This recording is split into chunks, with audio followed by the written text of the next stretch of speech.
Why do I play Arknights?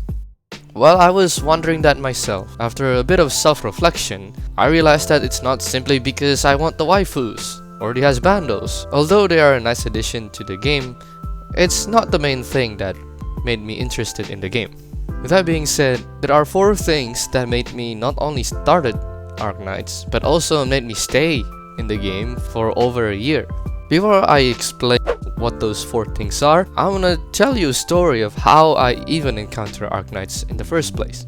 So back in June 2020, the pandemic was still raging all over the place and I was in lockdown and can't go anywhere. I happened to watch Gigok spending thousands and thousands of dollars on gacha games. 3-star clear without breaking a sweat, so it's really hard to gauge the depth of the gameplay. And one of those gacha games happens to be Arknights. My first impression of the game was, it's nothing sort of impressive. Then, about a week later, CDocVA uploaded a video where he spends $800 just on Arknights.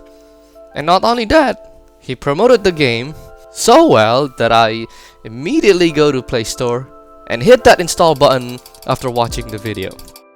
Well, that's why I started playing Arknights. But what made me kept playing Arknights is a different story, and that's what the 4 things I'm about to share. First, Arknights is a tower defense gacha game, which I've never seen before. And the only other tower defense game I've ever played was Plants vs Zombies, when that game was actually really good back in the day. Anyway, since Arknights doesn't require a lot of player inputs, the gameplay process can be automated once you cleared a level for the first time, and I can just run it in the background while I'm doing some other stuff. And let's talk about the rates. Arknights has one of the best gacha rates I've seen. For a 6-star operator, you have a 2% chance of getting it. And if you don't get a 6-star operator on your 50th roll, your 51st roll will add another 2% chance on top of that, until it builds up all the way to 100%. And on top of that, when you first starting the game, you get a guaranteed 6-star.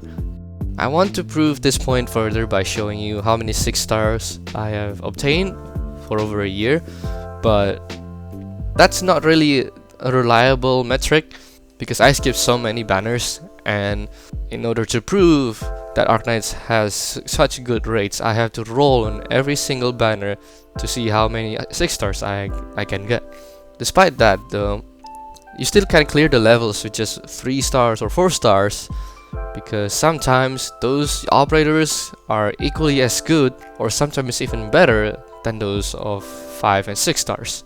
At the end of the day, you still need some brain power to progress through the game, even if it's pure brute strength. And since Arknights relies on strategy and a good understanding of its mechanics, it does require some patience, lots of trial and error, and sometimes your sanity. Your real life sanity. The feeling of accomplishment after spending hours upon hours perfecting a strategy is the best feeling one can afford. There is always the option to look up guides, but I always use them for last resort, for whenever I'm stuck in a level for goddamn knows how long and I want to progress through the story and don't want to waste too much time on just one level that I can't even clear. Speaking of stories, Arknights has one of the best stories in mobile games I've ever seen. Not only that the playable operators are very well written, the NPCs also plays an important part on some operators' life. For example, Ace and Scout, they have great influence on Rosmontis. And we also have antagonists that are very well written that even capture the interests of players, like Frost Nova. And I'm excited to see what future chapters and side stories they have for us in the future.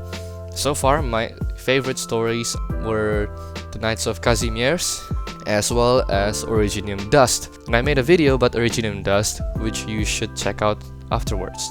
The third factor that I want to touch on real quick is music. I underestimated the importance of music in video games until I listened to every single Arknights soundtrack ever uploaded and even ranked them on a tier list. Hypergriff worked with many different artists, and in turn they produced a wide genre of music, from jazz to pop to rock to orchestra and hip-hop, you name it.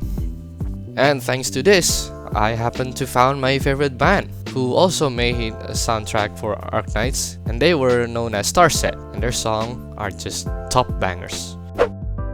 Lastly, I'm gonna talk about the community.